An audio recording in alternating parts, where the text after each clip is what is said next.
few housekeeping things before we get started. Please like, comment, and share this broadcast. And if you're new to my page, please follow my page. And if you'd like to be a guest on my show, you can inbox me on Facebook. Today, I have my guest, Anna Baby. Anna is one of the most sought after female artists. She is a Bronx native, and with her thought provoking punchlines, have led her to her success in single Ride to stand at number 127 on DRT Global, top 200 airplay chart. She has teamed up with platinum producer Trilogy, who is known for their work with Chris Brown and Troy Ave. And by the way, she does have a single out now with Chris Brown, and she has done music with Jadakiss. And the list continues. So welcome to the show, Anna Baby. How are you today? I'm well, thank you. Thank you. How are you feeling, Renee? I am feeling great. I mean, under the conditions that we're in, hey, I just feel like we're doing something really good right now. So I'm just really trying to take in what we can be doing right now. So you got to live your life some way, somehow, right? Right. How are you doing over there? Keeping it together. I thank you for having things like this still going, because like you said, in this time we have to still figure out how to stay productive. So and things like this allows my fans to still, hear from me and hear what's going on and things like that. So I appreciate you, Renee. I appreciate that. I appreciate it. So Anna Baby, how did music start for you? Like, how did this begin for you?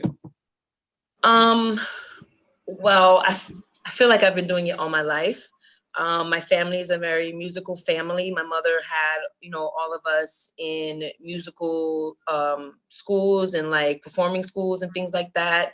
When I was little, my sister started singing first. My sister is Talia Coles. And from there, my mother put me into piano classes. And, we've really been just, pledging forward since then.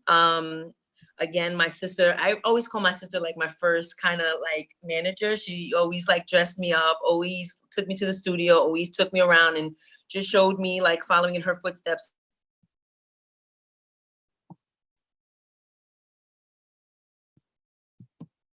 Back with her with LL Cool J.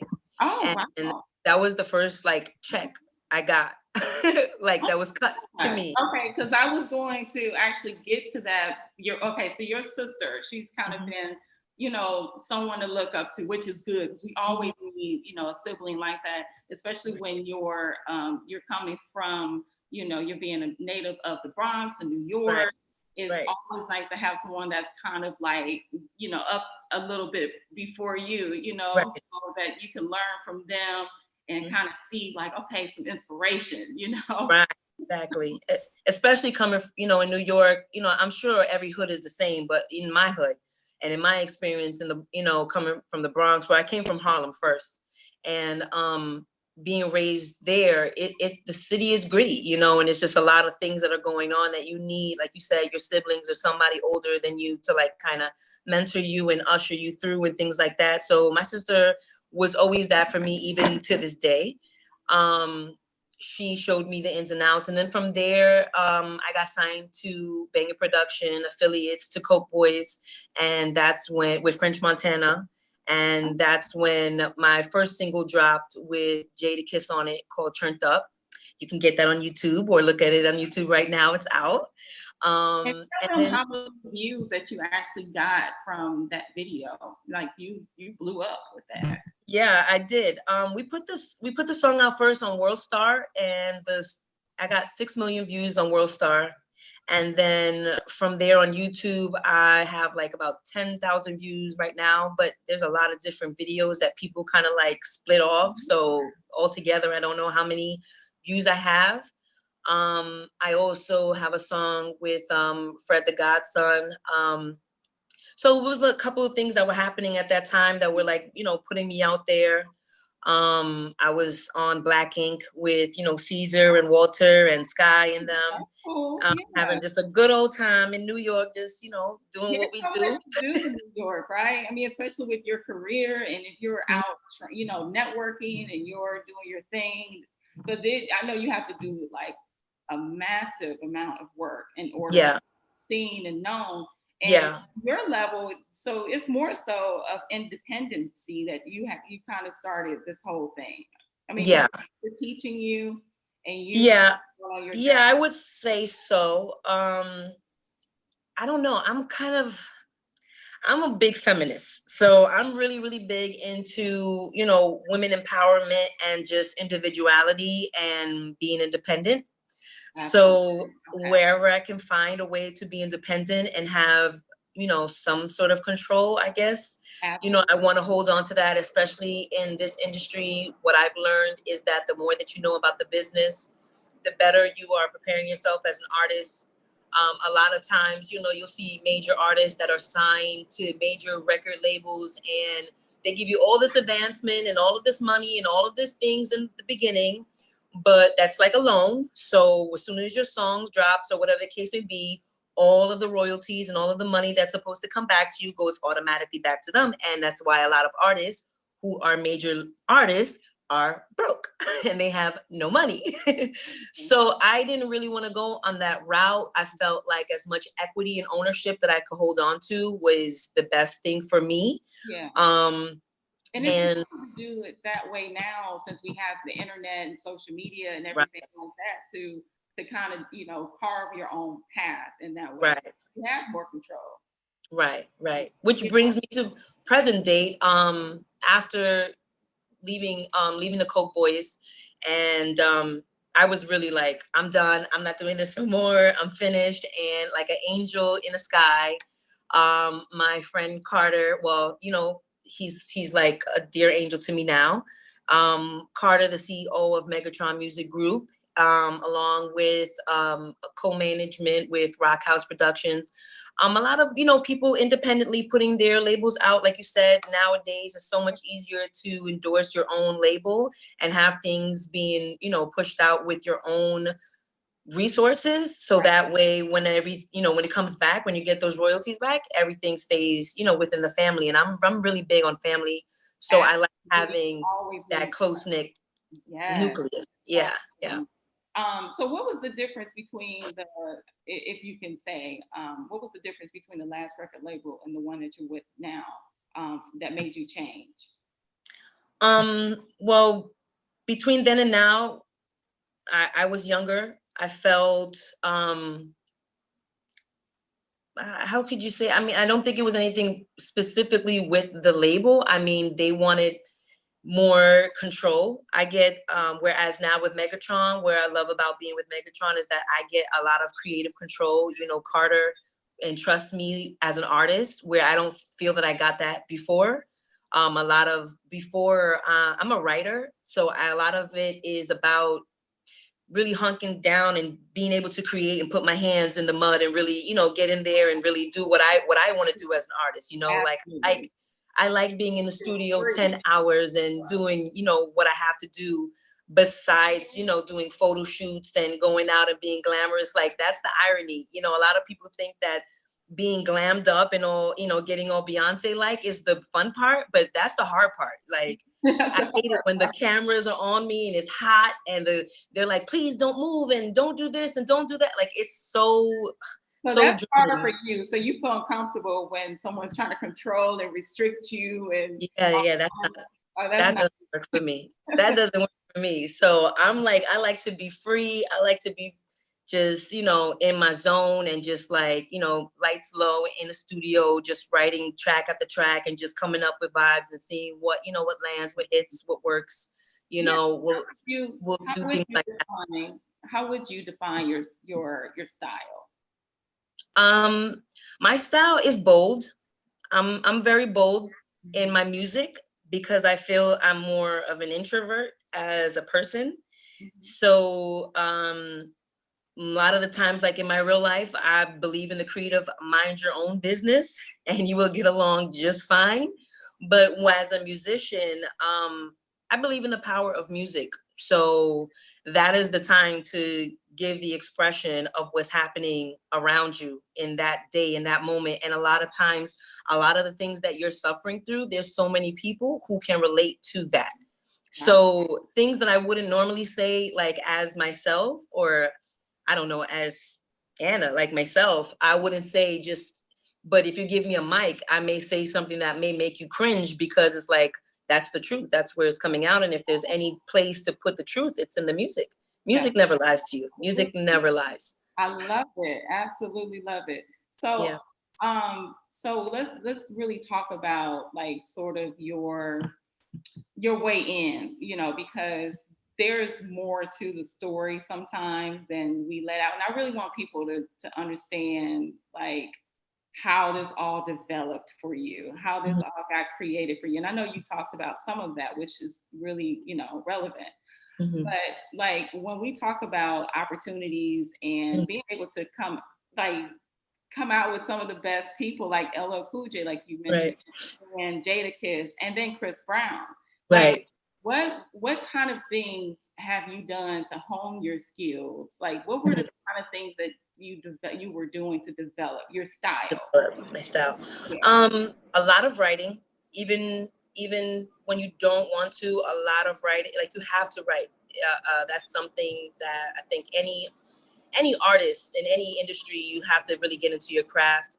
A lot of performing and doing shows. I mean, there were times where I would do shows and it was just like, just the bartender there. Like that was my audience, you know, like. I was getting you comfortable, getting you energetic, learning. So that's great. Yeah. Right. Like I said, performing and doing shows in a lot of different cities and states. You know, I've been to Miami. I've been basically all over the East Coast, all over Midwest. Now that I'm branching out into like Europe, because, you know, with my song with Chris Brown, it was released in Belgium. So getting a lot of love from like Europeans and those overseas, like that can open the doors for so much more. So it's just really about being proactive, I guess, you know, being in school. My mother was a big help with discipline for me. She wasn't overbearing, but I mean, just looking at her, like I said, as a single mom, sometimes she would work 3 jobs, you know, just to make sure that, you know, we all ate and we did what we had the liberty to be able to be artists and do what we had, you know, what we wanted to do and things like that. And I just think of her working so hard allowed me to work so hard. So nowadays, like, even after rehearsal, I'll come home and rehearse again in my living room. You know, it's like in my head, it's always playing over and over again of like what needs to be done and how do I need to situate it so that way I can really perfect it as much as possible. Exercising, I run a lot. I think running and exercising is key for any artist because your body is like your tool to get where you have to go, even in your core. Like, you know, I take singing lessons. Even though I'm a rapper, I take singing lessons because that helps your diaphragm and keep your core strong. So when you're flowing and going and going and going and going and flowing and flowing and flowing and going and going and going and going and going and going and going, like you can keep that your breath and keep your tone, and you know how to really control those things like that. So it takes a lot of work. Yeah, like those kind of things. I think a lot of people, you know, that's trying to do what you're doing. It is important because you don't want to be out of breath. You know? Right. No, it has happened. You know, there's also been times where, like I said, I'll have like 3-4 shows back to back to back, and it's just like I'm tired and I don't want to go out there. And I go out there and I'll forget my words, or I'm running out of breath, and I'm like, this is what I'm talking about. Like, all the rehearsing and all the practice makes perfect, because when it becomes so second nature to you, you can go out there and it's just like naturally, it's like riding a bike. It just happens, you just do it.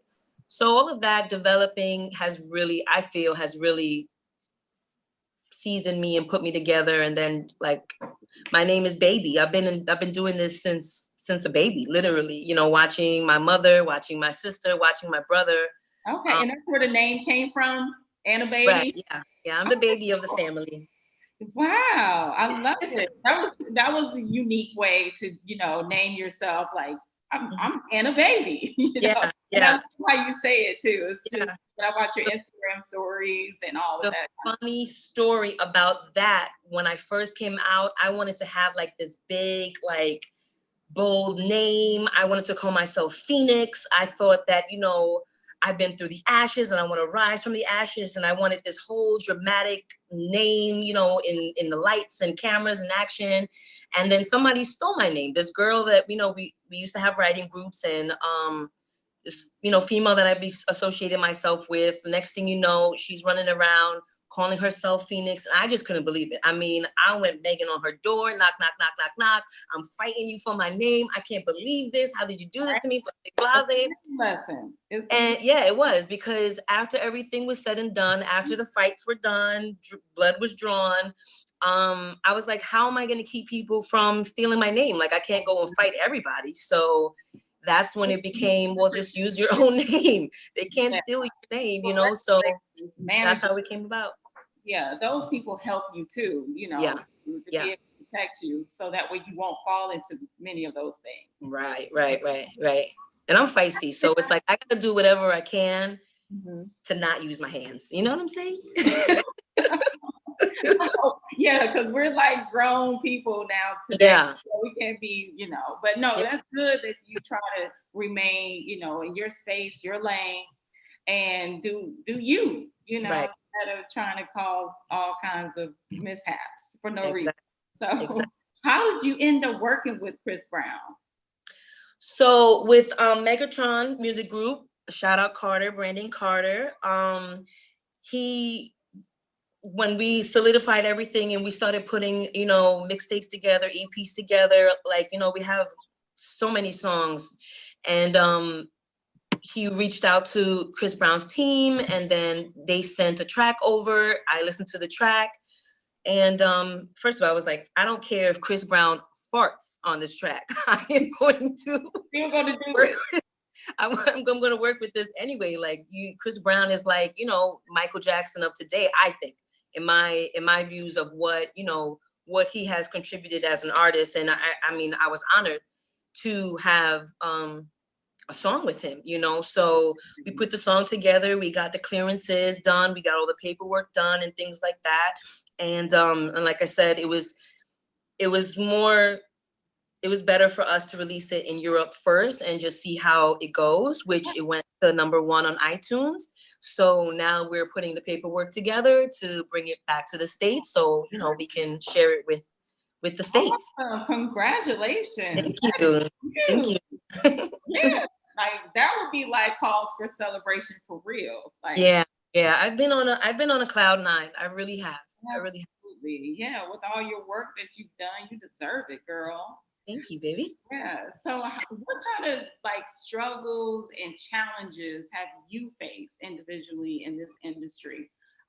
You know, even if it's social media, if it's you know, just the industry itself, like what were some of your struggles and challenges? It's been a few. Maybe more so what I would say as an artist, when you come into this game, you idolize a lot of people, and you think that a lot of people you think that when people are ahead of you, that they're happy, they're good, I don't know, it's like, I don't know, it's like paradise in my head. I always thought in my head, oh, once I make it to this point, or once I make it to it's like gonna be this paradise that's gonna open up. But what I've realized, and what has been a challenge for me, is that Biggie didn't lie. When he said more money, it's more problems. Like, the higher you go, the more people don't give you the same love that they were giving you when you were down. You know, like, they love you when you're down, but when you're coming up, it's like, I don't think I really like you that much anymore, or why can't you stay down so we can still like you from over there? You know, like, I guess they become intimidated by you, or you become a force to be reckoned with, and that scares them. So that is an issue for me. A lot of my issues too have been with people behind the scenes. I think a lot of people, like I said, control is a big factor to me. So a lot of time people use their CEO and executive titles to like puppeteer people around. They like to manufacture artists and create people and put it together so that way they can control them. And then as soon as you speak to someone of a different stature about your expertise in your craft, it becomes like a power struggle. And I don't know if it's because I'm a woman. I don't know if it's because I'm Black. I don't know if it's because I know my shit. You know what I'm saying? Like different things. I know my shit, and I don't feel like I have to go around and prove myself every day about, oh, this is and that. And maybe it is because I'm a female, because I feel like if I was Gucci Man doesn't have to prove how he knows how to rap or what he knows about what he knows about. You just accept it. But as a female, it's like I have to not only prove my knowledge, I have to prove who I am, prove what I can do. You know, it's a lot of that proving thing that happens as an artist. So besides that, I mean, just regular life, you know, you think that also once I get to a mansion or I get to the penthouse suite in the sky, everything is going to be great, and you can't control God. You know, fortunately, a week and a half ago, my cousin, who was also a big partner in my management since before I ever even got signed, he always been a catalyst and a conduit for me with how I, you know, usher myself and navigate through this industry. And he passed away. So there's not enough money, enough resources. There's not enough things that I can barter with to bring his life back, you know, and those are the things that still hurt me, because it feels like I do everything that I can do to get where I want to go, what I think is success. And then, you know, something like that happens, and material things don't mean anything when it really comes to what you really love, you know? So those are the challenges that every day you're still human, you're still a person, you know, things like that that you have to deal with. Well, and being in the public eye the way that you are now, I know you've been doing this for a while. Like how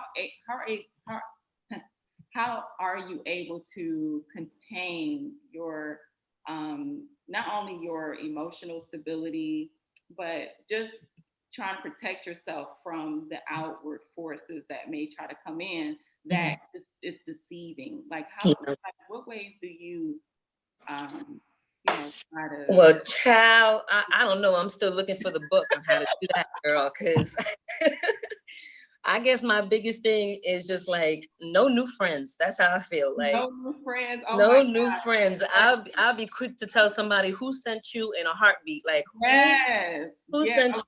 Who did this? Who?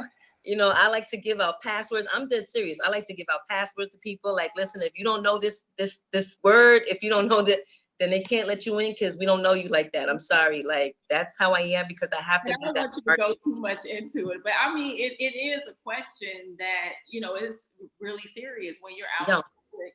And you're right. It's like no more new friends. You're absolutely right, because you just don't know, and it's so deceiving nowadays. Especially when you're in the public eye the way that you are. But I don't want you to reveal like. But no, that's good. I won't reveal no social security codes right now. But I mean, yeah, it's true. You know, a lot of people will smile in your face and they will set you up. And it's a lot of things that you think will be good, but everything is a pro and a con. So you have to filter to the best of your instinct, I guess, you know, and just stay humble. I try to stay humble as much as possible. I try to keep God first. You know, I try to talk to my parents as much as I can, just to keep me down to earth and just know what is reality, because you can really get lost in your own illusion of who you're portraying to be to the masses, because it's still a facade. You still have to put those things together to put it out, you know, to the masses. So I try to do as much as I can to stay still connected to myself. Like, you know, when I get around my mother and she's like, yeah, you still Anna baby, but you my baby, and I'll beat your ass. You know? If anything gets crazy. So right. Stuff like that. You know, I try to just keep myself still in reality. Great. Awesome. Yeah. I think that you shared a lot of great tidbits on, you know, just the reality of being in this industry and being in this industry today, even. And I appreciate that. I appreciate your honesty. Thank you. If you can just leave people with where they can find you, you know, they can find you on social media. Definitely. Follow me. If you are not following me, at The Real Anna Baby. That's The Real Anna with one N, baby, spelled out straight through. All of my handles are the same, at The Real Anna Baby. You can follow me there. I mean, Tidal, YouTube, iTunes, Spotify. You know, you can get my single "Show Me Love" there, or even, you know, check out my other stuff on SoundCloud with Chris Brown and Jadakiss and Fred the Godson. I'm available. And what else? You can look forward to some new things, because we're definitely putting some new content and things like that out soon. So this quarantine ain't stopping, not a near one. Good. Well, thank you so much. And once again, for people, I just want to, thank Anna Baby, of course, for being on the show. Always like to, leave off with that. But also, again, if you guys want to talk to me about being on the show, if you have an inspiring story, product, or service that you would like to promote, please get in contact with me. We can chat, we can talk, and see what you want or what you have to offer. And yeah, we'd love to talk to you. Thank you so much again for coming on, Anna Baby. Thank you so much, Renee. I appreciate you having me here. I just want you to say hello to some of my followers, if you can, before I let you go. Say hi, Renee. Hey, y'all. How y'all doing? Thank you so much, Renee, for having me. I appreciate you. Yes, absolutely. Enjoy whatever you can. Yeah, definitely. All right. All right. Bye-bye.